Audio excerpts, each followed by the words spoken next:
Hello and welcome to the 60th episode of Growing Up Geek, the weekly podcast for geek entertainment and nostalgia. That surprised my wife, that number. Yes, we've done 60 episodes. Don't. All right. My name is Brad, and I am joined by a woman who loves me so much it makes her cry, my wife, Amber. Oh, yeah, that's it. And we are here. Happy Valentine's. It's called Valentine's with an N. And we are here drinking Pepsis and enjoying life. You don't need to tell them that. That's true. I don't. And so everybody out there probably knows I'm a huge nerd, but Amber is not. And so I thought we could maybe compare our Valentine's experiences growing up. I'm sure that yours was probably different than mine. Just my one experience? Right away you can tell it's different because I only had one and you had multiple. That's it. There you go. I remember Valentine's Day being cardboard boxes that you would lay on the windowsill in middle school. Wait. That was funny that you lay on the windowsill, like in your house. No, I don't lay on the windowsill. Cupid comes by, flies by, and puts things in it for you because you don't have a real Valentine. Is that what you were going to say? It wasn't like Santa. It was in school. You said put it on the windowsill. Okay, I went to a private school. Maybe we did things a little differently. I don't know. It was what was the normal approach, but we would put a name, our box with our name on it, in like marker on the window. I think we might even decorate it. And then we would fill it up, or people would fill it up with Valentines. So like whenever we would go to the box, we'd be like, ooh, who gave me one? Did you get any? I think I got a few. I do remember a Star Wars Valentine somebody gave. It was like Darth Vader, and it said like, I have you now, or some line from the movie. Was that from you? It was from me to myself. I thought so.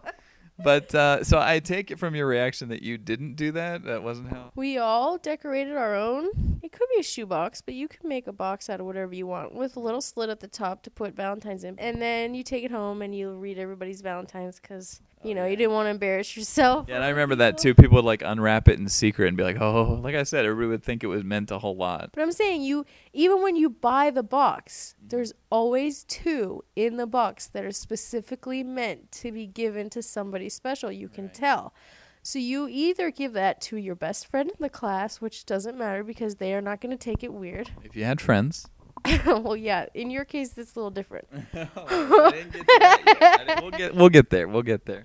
Or you gave it to somebody that you liked. Did you get good ones then? I did get one in first grade from the kid who lived across the street from me. Who is this kid? I want a name. I'm not going to tell you. No, I want an address. I don't know where he lives now. He used to live across the street from me. I'm just kidding. But I remember going over his house the night before Valentine's Day because we played all the time outside and stuff. And I remember him going in a separate room with his mom pick out which one to give to me. And the next day, the one I got was the biggest one that he had. Was that a giveaway then? Yeah, it was cute. Well, I guess we could talk at this point about crushes in grade school that a lot of kids had, which I was always so analytical that I was like, are you going to marry her? And it's like, I don't know. My friends would be, I don't know. And I would say, well, then break up with her.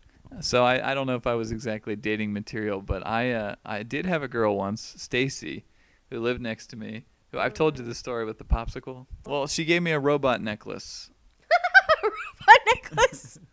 It was basically a necklace. See, I was so out of it. My radar is so off that when they do things like this, I've just not even noticed. But like, this girl gave me a piece of jewelry with a robot on it, like a toy robot. Where did she get this necklace? I don't know, but it was cool, and she gave it to me, and I just was like, oh, that's a friendly thing. But then one time I came over to her house and we were sliding down the stairs on our butts. And she said we were eating popsicles. And are you going to choke if you slide down the stairs eating a popsicle? We were just get stuck in your throat. We were having fun. And we slid down the stairs. And I remember her saying, okay, we'll slide down and take a bite of the popsicle. Then we'll slide down again. Then you'll give me a kiss. Then we'll And so I was like, oh, that's an interesting game. And I remember she had the... You still didn't get it at that point? You still didn't get it? This is my radar apparently was I'm broken. going to go home and do this with Luke. Well, my best friend was Luke Brindle. And I have to say, we can get into best friends in a bit because... I know, but I'm saying that's how you took it, as something that you could go home and do with Luke then? It's just an interesting game. Her lips were cold and popsicle-y. I remember that. Oh, thanks. That's great. Do you have a crush story? Me particularly? Well, my childhood was sliding downstairs and eating pops. I went out with different kids in high school and in elementary school for like a week. Where'd you go? Was your parents there? No, you don't go anywhere. you just say, hey, you want to go out with me? All right. Did you guys do like roller skating parties and stuff? We had that for birthdays all the time. Well, no, not for birthdays. My school once a month had a roller skating party, but they did have songs for kids to hold hands to and stuff. Yeah, a girl grabbed me by the hand once and dragged me out to the rink, and I remember we were studying bones at that point in class, and I remember her going, "Am I squeezing your phalanges?" Oh, jeez. And I was just very uncomfortable. What is with your stories? They're so weird. Well, this is the sort of the point of this show is there's clearly a difference, I'm sure, between my amount of friends and dating experiences and your amount. Well, yeah, I mean, I didn't always have a Valentine on Valentine's Day, but when I was in 7th or 8th grade, it was really embarrassing. I walked into homeroom and sitting on my desk was a piece of paper and a rose, and everybody when I walked in the room started laughing at me. Oh, no. And I'm like, what the heck? Yeah. And it was from this kid that I had classes with that was pretty nerdy. Oh, okay. But it was a poem that he wrote, but you could clearly tell that it wasn't written for me because he just had lines that he filled in people's names. He had maybe tried to use it before on somebody else. It was another girl's name erased. No, it was just like a general poem, but there was a line that said, "Your eyes are like the ocean," like clearly saying that my eyes are blue. Well, yeah, your eyes but my eyes are brown. So I read it and I'm like, a brown ocean. I don't know. But I guess he thought it was sweet. I mean, it was nice. It was embarrassing. And you did have a best friend when you were in school, right? I mean, actually, you've kept in touch with your best friend all of your life, which is really cool. And I was going to say, my best friend at the time, Luke, I have no idea where he is. I can't even find him. Occasionally, I'll Google him. Maybe he's listening to the show. Maybe he is. There he is. Find Brad. If you're out there, give me a ring-a-ling. Write an email. Maybe we can jump on the bed and listen to New Kids on the Block. No.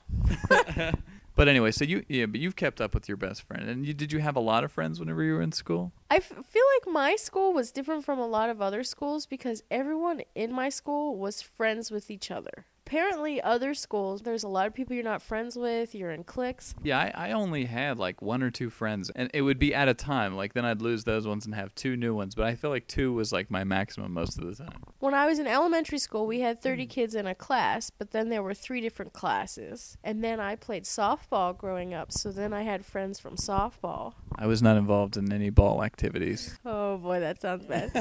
Why do I always ruin it? You always do. Well, I will say that's why I never broke any bones, is because I really think because I never broke any bones. Whoops, there goes my theory. Whoops. In fact, I actually threw a Nintendo party as a birthday party once, and everybody came over and brought their games, and then whenever it got to a certain point where it was like, hey, let's go out and play soccer, and I was like, yeah, I think I'll just stay in here and play the games. I never went to Nintendo parties, first of all. Okay, there weren't other Nintendo parties that I was aware of. Well, maybe there were. Oh, there might have been. Like, I went over my friend Sarah's house and played Nintendo a couple times, but really it was me watching because her older brother was obsessed, probably like you were. Right. And him and his friends would play all day long, and they had every game, and they were really good at it. So we would be outside, and then if it was raining or something, we'd go inside, and, like, we'd watch him play. And then he let her play for about, like, 20 minutes, and then we'd watch him play again. We talked about this, too, that our parents both played Nintendo,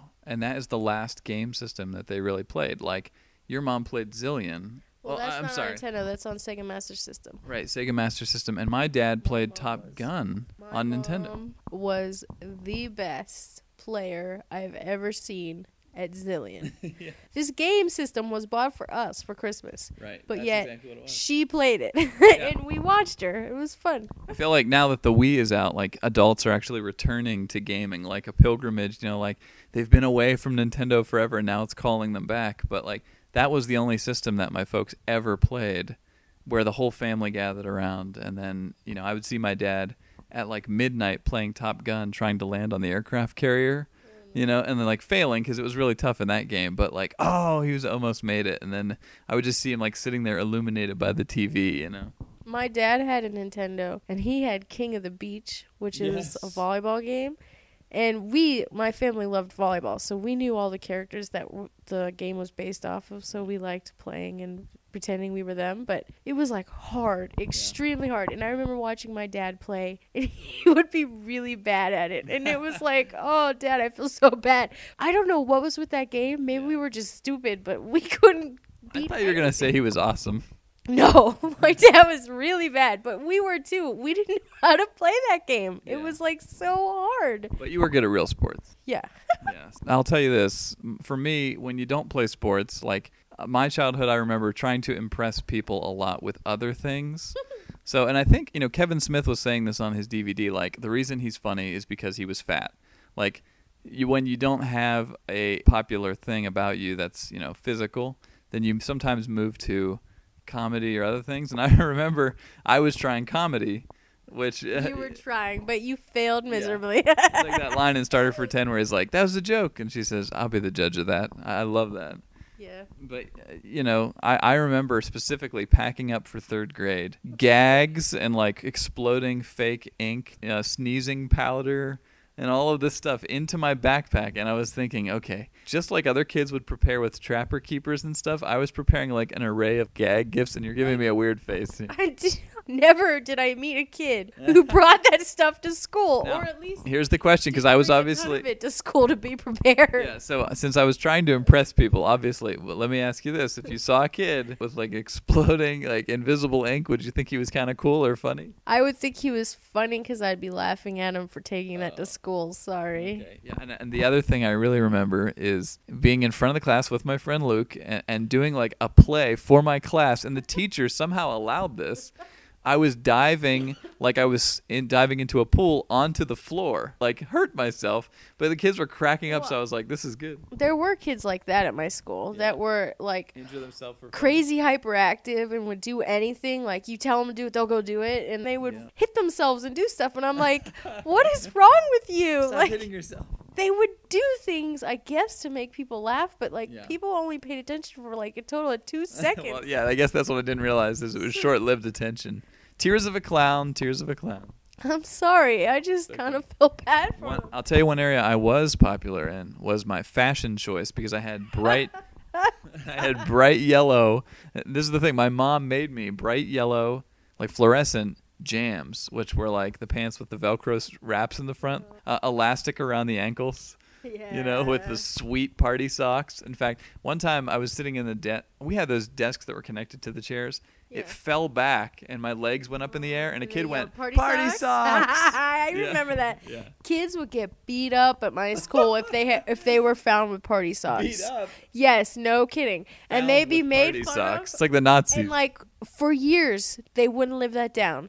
And some kids would still wear them to school. And I'm like, run away while it's safe. Did you just like learn? Don't wear them. And if your mom won't buy you any other socks, take them off. I don't know what the party was. Apparently party equals a colored stripe. That's a party. Or just long sock like that goes up to your almost kneecap. Like a knee sock is a party already? Yeah. And if it had stripes, it was worse. If you had stripes, I'm going to invite people over sometime. They'll open the door, and it'll just be me wearing knee socks, and I'll be like, hello. Party socks. Can you tell the party has begun? Oh, God. But, yeah, so I had my mom make me these jams, and then I remember a bunch of the kids being like, ooh, can your mom make some for me? So I was, like, taking orders in the back where we hung our coats up. That's pretty funny. Like, I remember having the shoes with the 3 different colored laces. Oh, boy. And they're like huge laces, and there's no reason for you to have them except to have the colors. Like I was mistaken for a woman. Basically, I had long hair, and the time when I finally realized mullet. It's called a mullet. That's what you had. Pretty much. I don't know if it was that short on top. No, it was compared to the longness in the back. Yeah, and you even knew me a little bit when I had that long hair, so. Not the mullet. I didn't know you when you had the mullet, but yeah. But you knew the mustache, actually. Oh. And if you liked me with the mustache, then that's a keeper. Because Lord knows it looked like a child molester. I liked you. I didn't so much like the mustache. Yeah. One time Rob looked at me and he's like, you're not Brad, you're mustache Brad. Which is true. Yeah. So, but anyway, just getting back to that, I was mistaken for a girl. A waitress once was like, what will she be having? And I was like, I tried to, in my manliest voice, be like, steak, whatever. Yeah. Ooh, you have a nice deep voice there, little girl. Yeah. And the other time, and this was admittedly an older woman, but she was like, "Oh, what a beautiful young lady." And I was like, "Mom, I may be a lady, but I am not beautiful." And I cut the hair immediately. That's so bad. Oh, jeez. You had the spray. I remember so many guys with the 2 waves, obvious 2 Split bumps. down the middle. Yeah. It was a bowl cut with their hair split down the middle. That's exactly what it was. Yeah, bowl cut. Every boy had that. And if you didn't, you weren't. people made fun of you. I'm sorry, they did. And the girls that we had crushes on had the high hair. There was one girl with red hair that was a giant wave. Like, the higher the hair, the more attractive, supposedly. Apparently, if it takes more time for you to get ready in the morning, you're the cooler one. Yeah. Now light a match around that hair and it's all over. Yeah, you're in trouble. For some reason, we were like, we're cool enough to just do the little wave. To me, like, the late 80s and 90s are just a combination of things that should not go together. That was like the theme that ran through, was that there is no theme. We're just going to smash every color together, every possible black shoes with, every the most extreme possible thing that you could shoot in your face, in your eyes at the moment. If you see somebody and you go, whoa, that was the outfit. Like, you just go. The louder, the better. The more bomb diggity. Then there were crazy designs that made your eyes go crazy. Even the Trapper Keepers, remember? Oh, yeah. I had a Trapper Keeper that showed a kid getting sucked into a warp hole. And it said, "See you later," like, "I'm out of time," or something like that. And his shoes were like fluorescent green, like Converse. Everybody had those colors. Anyway, you would go every time you were ready for class, and then I would pull out my exploding ink. Oh, that was supposed to be the Velcro sound. Oh, sorry. Yeah, that was the Velcro sound. I totally didn't get it at first. I do remember kids like throwing ninja stars into the walls. Wait a second. In the bathroom. Where did you go to school?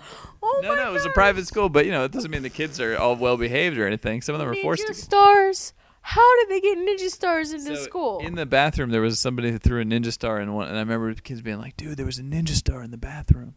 Oh my god. Do you remember controversy from school? What does that mean?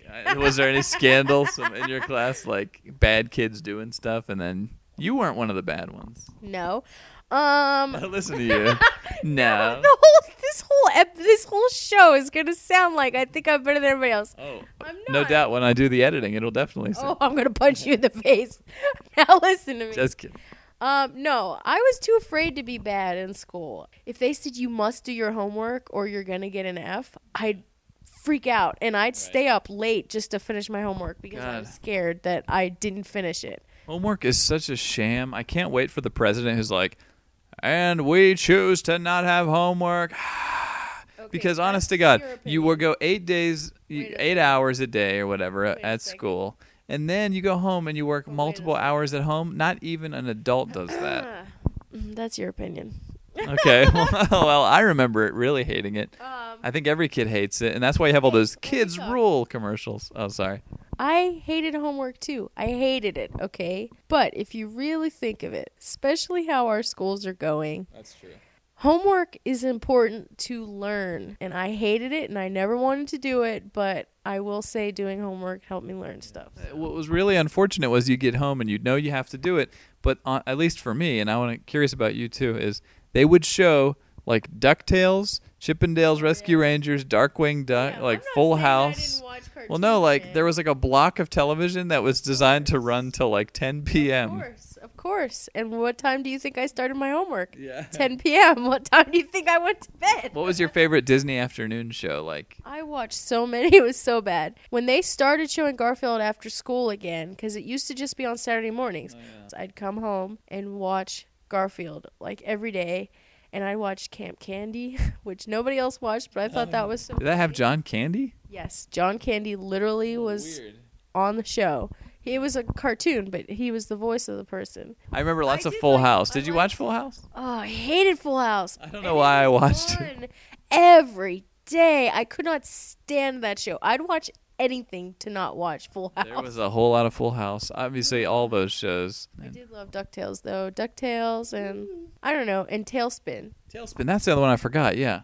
And, Tailspin used to just be on like Sunday mornings, and then it was a rerun, and then it was put on after school like Garfield was. But Yeah, I would be up nights sweating over homework, like physically sweating over like the procrastination that I had done. And I remember turning on the radio and it would be these dark, depressing 80s songs. It would always be some like light rock. Well, why did you listen to that station? I don't know. It's why didn't you just listen to B94 that had the cool stuff? Oh, dude, don't even get me started. Like 2 tape decks going at the same time to be able to record the Kris Kross song. A lot later, you're like. Speaking of Kris Kross, the Mac Diggity Daddies. I don't think that should ever come out of your mouth. That doesn't. Did anybody wear their pants backwards? I think there might have been one kid once who tried it, and then it was like, yeah, you're not Kris Kross, and then it never happened again. You're neither Kris nor Kross, sir. Please leave. Remember overalls with the one side down and the one side up? Yeah. That was a big deal.